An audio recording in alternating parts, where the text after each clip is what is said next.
आज आम्ही आटपाडी येथील सर्व व्यावसायिक धाबा असेल, हॉटेल्स असतील, नाश्ता सेंटर असेल, चायनीज सेंटर असेल, वडापाव गाडीवाले असतील, या सर्वांनी आटपाडी येथील तहसीलदार ऑफिसमध्ये निवेदन देण्यासाठी आम्ही या ठिकाणी उपस्थित झालेलो आहोत. आम्हाला व्यावसायिक सिलेंडर मिळत नाहीत आणि शासनानं 50% कोटा केलेला असूनसुद्धा आजपर्यंत आटपाडीमध्ये एकसुद्धा व्यावसायिक सिलेंडर आलेलं नाही आहे आणि आम्हाला मिळालेलं नाही आहे. त्यामुळे आमचे सर्व व्यवसाय बंद पडण्याच्या स्थितीत आहेत. तर आम्हाला कमीत कमी 50% कोट्यानुसार व्यवस्थित व्यावसायिक सिलेंडर मिळावेत अशी आमची अपेक्षा आहे आणि त्यासाठी आम्ही या ठिकाणी निवेदन देण्यासाठी तहसीलदार साहेब यांच्याकडे आलेलो आहोत. किती दिवसापासून तुमचा हा प्रश्न आहे? नाही, जेव्हापासून सिलेंडर बंद झालेत तेव्हापासून आम्हाला एकही सिलेंडर मिळालेलं नाही. किती तारखेला बंद झाले हे सगळं? 1 महिना झाला. जसं युद्ध सुरू झाले तसं व्यावसायिक सिलेंडर बंद झालेत. आता पेट्रोल मिळतंय, डिझेल मिळतंय, घरगुती सिलेंडर मिळत आहेत, पण व्यावसायिक सिलेंडर मिळत नाहीत. ही फार अवघड गोष्ट आहे आणि जर हॉटेल व्यवसाय बंद पडला तर त्याचा परिणाम सर्व व्यवसायावर होणार आहे.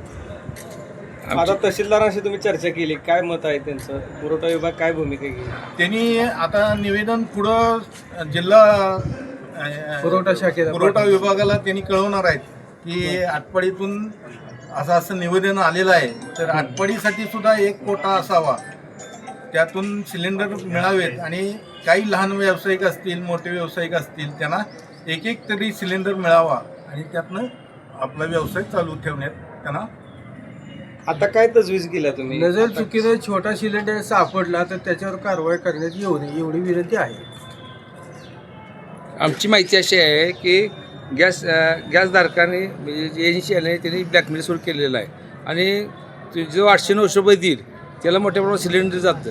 त्याबद्दल तुमचं मत काय? नाही, आतापर्यंत तर असं झालेलं नाही. जास्त पैसे देऊन सुद्धा सिलेंडर इथं भेटत नाही. सिलेंडर पूर्णपणे बंदच आहे. सिलेंडर बंदच आहेत. ते सिलेंडर आता व्यवस्थित व्यावसायिक सिलेंडर 50% कोट्याप्रमाणे शासनाने दिलेल्या त्याप्रमाणे या ठिकाणी यावेत आणि सर्वांना कमीत कमी सिलेंडर कमीत कमी म्हणजे आठवड्यातनं आम्हाला 4 लागत असतील तर 2 तरी मिळावे. दुसरं असं आहे की तुम्ही आज सिलेंडरचं निमित्त करून मोठी दरवाढ केलेली आहे जेवण नाश्त्यामध्ये, त्याबद्दल तुमचं मत काय? कुठे आढळलं असेल तर अजून तर आटपाडीत दरवाढ कोणी केलेली नाही. जुनाच रेट चालू आहे. मिळत नाही, दरवाढ कुठनं करायची? झालेली आहे, काही ठिकाणी दरवाढ झालेली आहे, काय असं नाही. असं ग्राहकाचं म्हणणं आहे. दरवाढ अजून झालेली नाही. अजून जरी दरवाढ झाली असेल तर पुढून गॅस सिलेंडर एवढा महाग मिळतोय, करणं दरवाढ करणं भागच आहे आम्हाला. आणि विषय कसा आहे माहिती आहे का सर, आता आपण ज्यावेळेस 21 रुपयाला डबा होता तर 370 रुपयाला डबा, एका डब्याला 20 रुपये झाला. गिऱ्हाईक कमी होईल या भीतीनं आधीच दरवाढ केलेली नव्हती. कोणी सुद्धा केलेलं नाही अजून. तोट्यातच धंदा करत होते सर्वजण.